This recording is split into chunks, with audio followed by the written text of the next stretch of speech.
Good morning students, let's try chemistry. आज हम लोग करेंगे चैप्टर नंबर 2 इलेक्ट्रोकेमिस्ट्री के एनसीईआरटी एग्जाम्पल के important questions for board exam, जिसमें कि आपका फर्स्ट क्वेश्चन इंपॉर्टेंट है, which cell will measure standard electrode potential of copper electrode.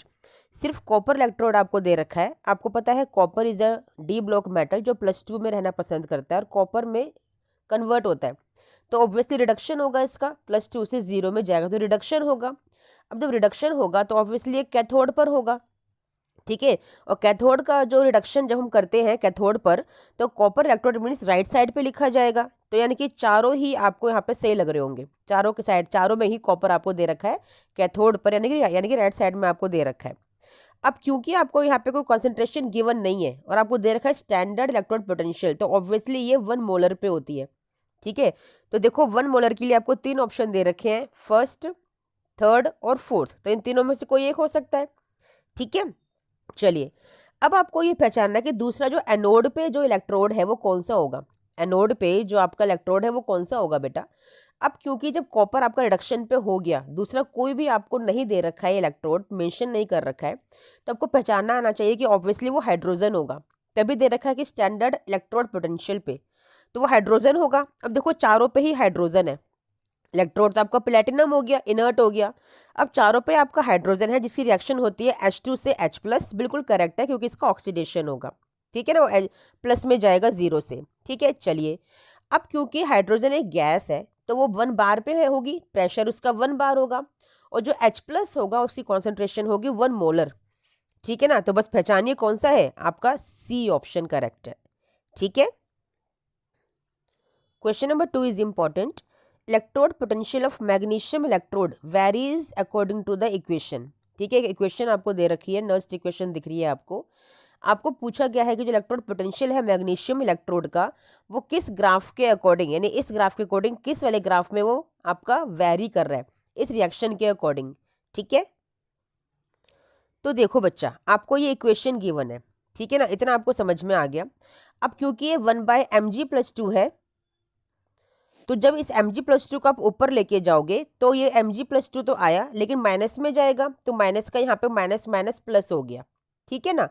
अब आप देखो क्या हुआ, क्योंकि ये आपका आप यहाँ पे क्या करोगे, आपने सिंपल इसको मॉडिफाई कर लिया स्ट्रेट लाइन इक्वेशन में, y = mx+c।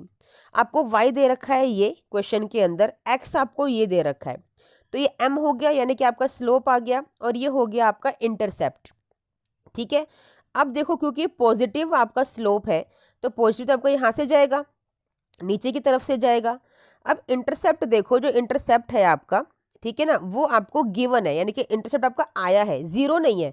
जब 0 नहीं है तो वो ओरिजिन से भी ज्वाइन नहीं करेगा, अगर 0 होता तो ओरिजिन से ज्वाइन करता, ठीक है। अब जरा चारों ग्राफ देखो, देखो बच्चा, ये 0 से ज्वाइन कर रखा है, तो ये तो नहीं है क्योंकि इंटरसेप्ट तो आपका आया है, ठीक है। फिर देखो ये लाइन तो कभी बनती ही नहीं है, और नेगेटिव स्लोप आपका है नहीं, तो ऑब्वियसली ये आपका आंसर बना, ठीक है। इस तरह के क्वेश्चंस आपको बनाने के लिए आते हैं। आपको यहीं से ना y = mx+c की स्ट्रेट लाइन की इक्वेशन डिराइव करनी थी। Question number 3 is important, which of the following statement is correct, ठीक है। अब ई सेल जो होती है ना, वो एक इंटेंसिव प्रॉपर्टी होती है बेटा, ठीक है, क्योंकि डिपेंड नहीं करती है किसी भी मास पे, किसी भी स्पीशी के मास पे, इट डजंट डिपेंड, यानी कि नंबर ऑफ पार्टिकल पे डिपेंड नहीं करती। ई सेल जो आपका ईएमएफ ऑफ अ सेल होता है, ठीक है। लेकिन जो डेल्टा जी होता है ना, वो एक एक्सटेंसिव प्रॉपर्टी होता है, क्यों, क्योंकि ये मास ऑफ स्पीशी यानी कि नंबर ऑफ पार्टिकल्स पर डिपेंड करती है, तो इसलिए जो आपका ऑप्शन सी है वो करेक्ट हो गया बेटा, ठीक है। Question number 13 is important, the quantity of charge required to obtain 1 mole of aluminium from Al2O3। तो रिएक्शन लिखो पहले, एल्यूमिनियम +3 से जा रहा है 3 इलेक्ट्रॉन्स का ट्रांसफर करके एल्यूमिनियम के अंदर, ठीक है ना। तो कितने इलेक्ट्रॉन्स आपको चाहिए, 3 इलेक्ट्रॉन्स, यानी कि 3 फैराडे आपको चाहिए, तो ये रहा आपका 3 faraday.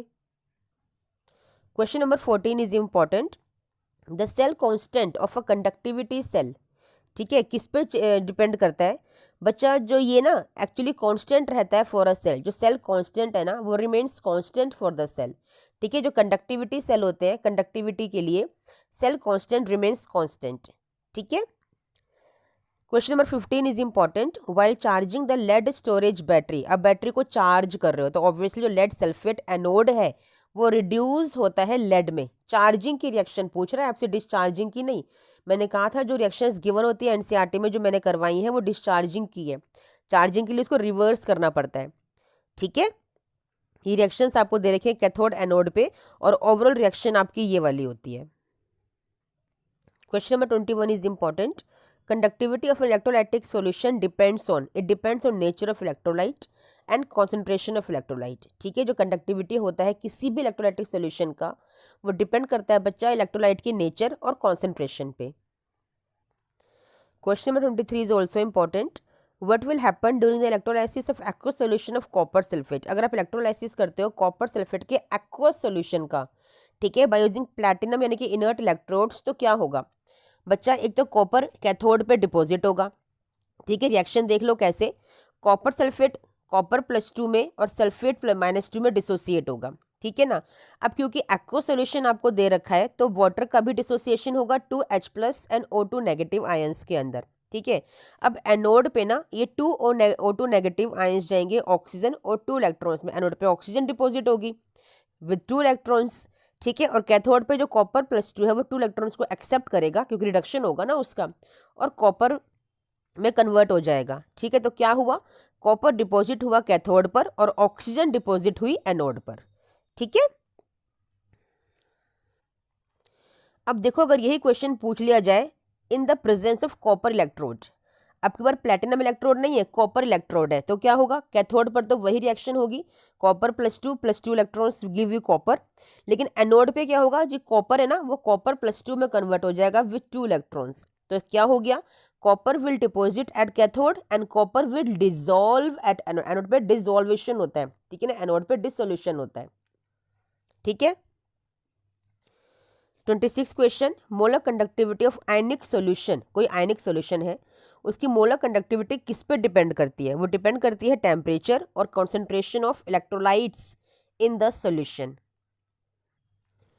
Question number 41 is important. Solutions of 2 electrolytes A and B are diluted. Molar conductivity of B increases 1.5 times while that of A increases 25 times.